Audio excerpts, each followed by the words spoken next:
Imagine one day you wake up to find two policemen standing in your room. You're informed that you are under arrest. But not to worry, as this shouldn't affect your life too much, and you should really just go about your day-to-day business as normal. This is precisely what happens to Joseph K., the protagonist of Kafka's great philosophical novel, The Trial. The book follows how Joseph K. deals with his arrest, his trial, and his eventual fate. But through his story, Kafka makes incisive points about how absurd life can be, how frustrating society can become, and how any human can deteriorate into a state of neurosis by a simple change of fate. Of course, I'm not necessarily saying that this is what Kafka himself meant when he wrote the novel. These are just a few lessons that I took from it when I read the book. But first, let's set the scene. The world of The Trial is completely insane. It is a world where the courts don't tell anyone why they've been arrested. People are not detained on arrest, and the entire inner workings of the justice system are clouded in mystery and intrigue. Lawyers don't seem to do anything official, and every trial is a foregone conclusion unless the judges are persuaded otherwise through unofficial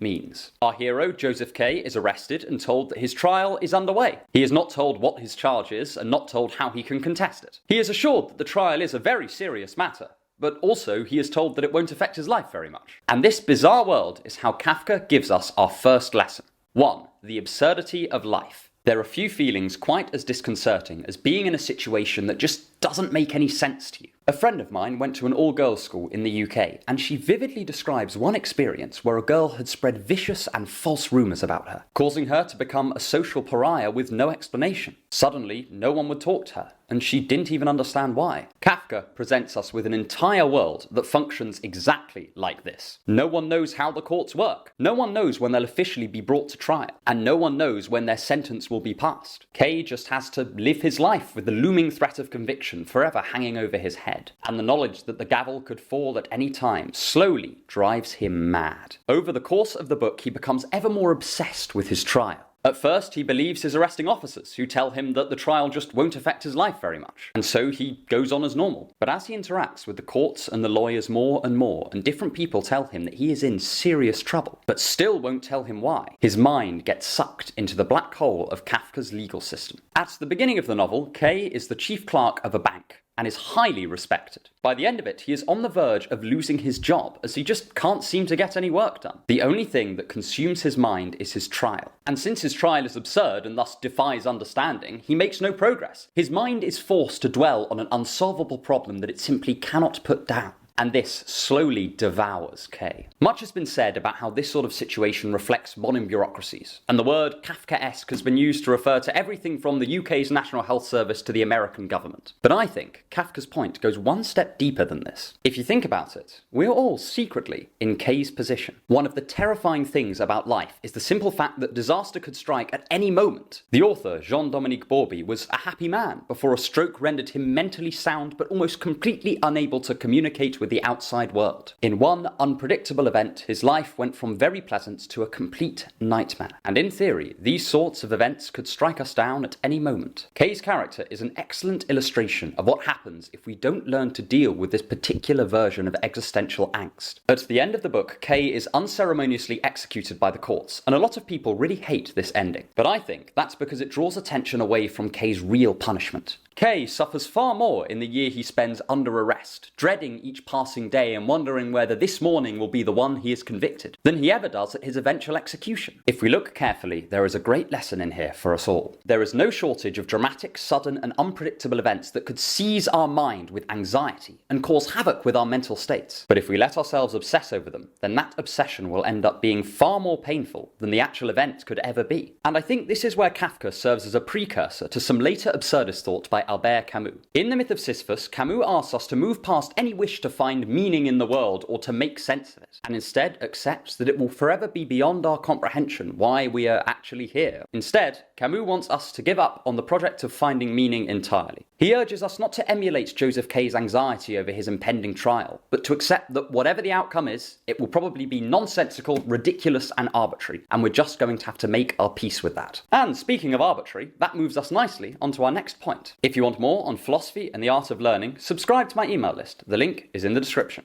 2. People are fickle. Have you ever had someone you thought you could totally rely on? Someone who had your back and you thought looked out for you, only to later discover that they were conspiring against you, or would just throw you aside whenever it suited their interests? If so, then you will recognize much of the behavior in the trial. The arbitrary nonsense of the world stretches to all the major character decisions made in the novel. In one notable scene, Kay is giving a speech before the court in front of a crowd for everyone to see. He begins to tear into the court procedures and how they're grossly unfair. He protests that he has not done anything wrong and that he should be acquitted immediately. And the crowd does react to all these statements, but they do so in a way that seems entirely arbitrary. They applaud some statements and remain silent or suspicious about others, even when the statements amount to saying exactly the same thing. It is anyone's guess what guides their applause and their condemnation, but whatever it is not reason nor logic. So Kay is understandably left wondering how to get anyone on his side at all. And it is not just these faceless extras who act in inexplicable ways. The rest of the novel's cast also consistently behave in accordance with their arbitrary whims. The lawyer, Dr. Hund, makes his client Block crawl around on all fours, but doesn't seem to get any pleasure out of this insane display of power. The books that the judges read from in the courtrooms are revealed to be reams and reams of trite romance novels and graphic sexual imagery. The landlady of Kay's building decides seemingly on a whim that one of the residents of the building is a woman of ill repute and threatens to throw her out. None of the characters' decisions are carefully worked out. No thought is had before judgment is passed. And once someone's mind is made up, it is useless for anyone to try and persuade them. Everyone acts like a miniaturized version of Kafka's nonsensical court system. And I think this is a real mark of genius in Kafka's work, because he essentially only portrays an exaggerated version of what people are actually like. And that includes you and me. How many decisions do you make each day where you can't quite place your finger on why you made them? Why did you choose your preferred brand of toothpaste? Why did you break up with your ex-partner? Why did you choose your dream job or lifelong ambition? Sure, there will be some component of these decisions that is based on rationality, but just as much of it will come from emotional impulse. You might have reasoned out that you and your ex-partner don't share the same values, but it will probably have been accompanied with this general feeling that something is off in the relationship, which is a purely emotional response. You might be drawn to study medicine out of a desire to help people in the world, but you also probably really like the image of you as a doctor. In real life, it is impossible to separate the rational from the emotional, and we are to a certain extent always making arbitrary decisions based on our moment-to-moment emotional whims. All that Kafka is doing is revealing this fact to us and showing that we are not the rational animals we claim to be, but instead we are monkeys in shoes, fumbling around a world that we simply cannot grasp in all its complexity. And there is no reason to be ashamed of this fact. However, people being like this does bring some danger, because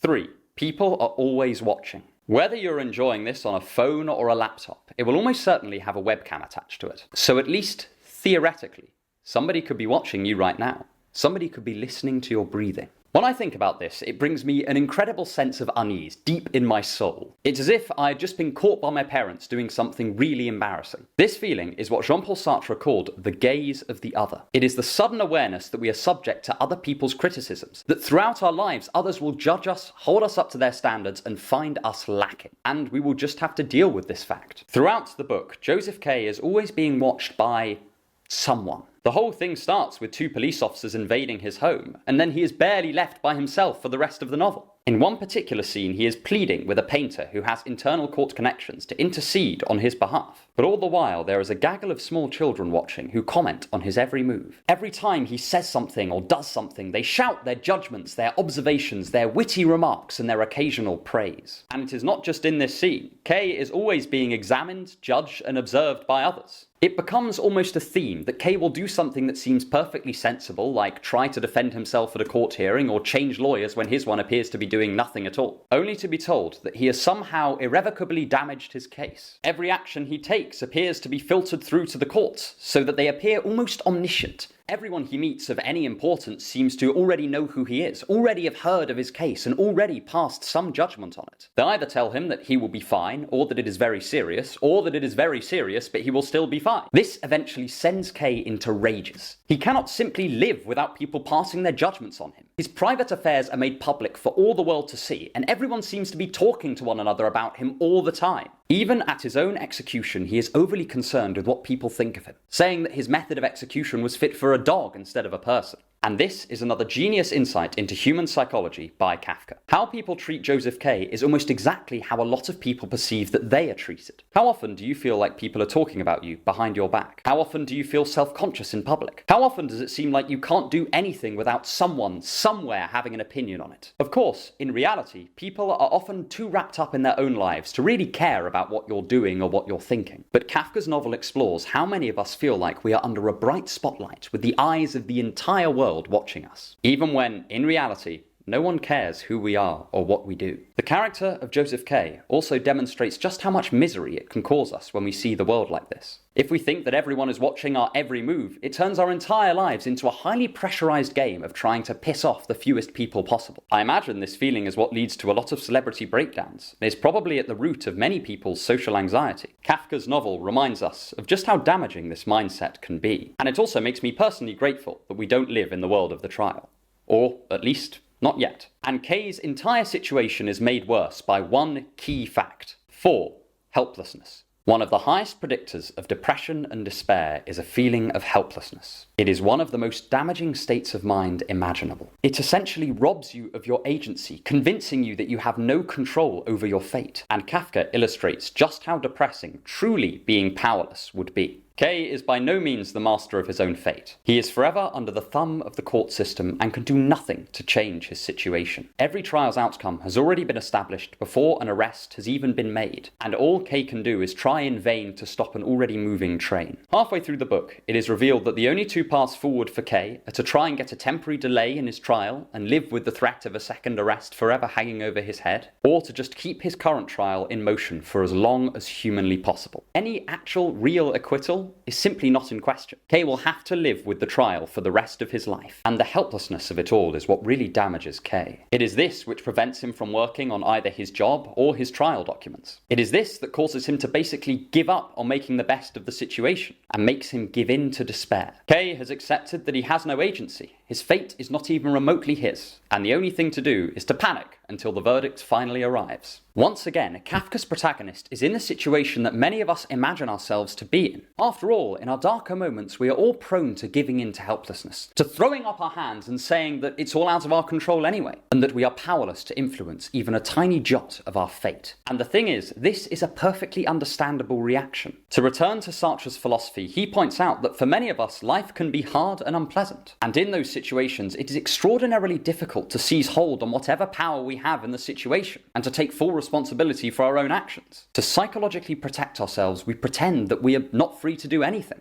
that none of our actions are our responsibility, and that our fate is already sealed. Sartre called this acting in bad faith, because it is an attitude that denies what Sartre thinks is our defining characteristic, our freedom. After all, freedom is kind of a lot of pressure. I think the trial shows brilliantly just how demoralizing having a helpless outlook on life can be, by showing us somebody who is genuinely helpless. If you truly believe that there is nothing that you can do about your situation, then it makes sense to become like Joseph K. The only thing left to do is to panic about your impending nightmarish fate. And here we can really bring out the distinction between acceptance and helplessness. If we accept our fate, or even learn to appreciate it, then fundamentally we are not helpless. We have dealt with something psychologically that we could not deal with physically. However, if we become like Kay and think that we are both unable to help our situation and unable to find peace with it, that is when real helplessness sets in. So the lesson we can take away from this is to not deal with life like Kay does. After all, his situation is only an exaggerated version of our own. We are all embedded in wider superstructures that, at least in theory, could upend our lives at any moment. We could all be falsely accused of murder, or be attacked by a stranger, or betrayed by our closest friends. Horrible events could happen to us at any time, and without warning. And the only thing we can do is make peace with the aspects of life that we can't control, and seize the reins of the aspects of life that we can.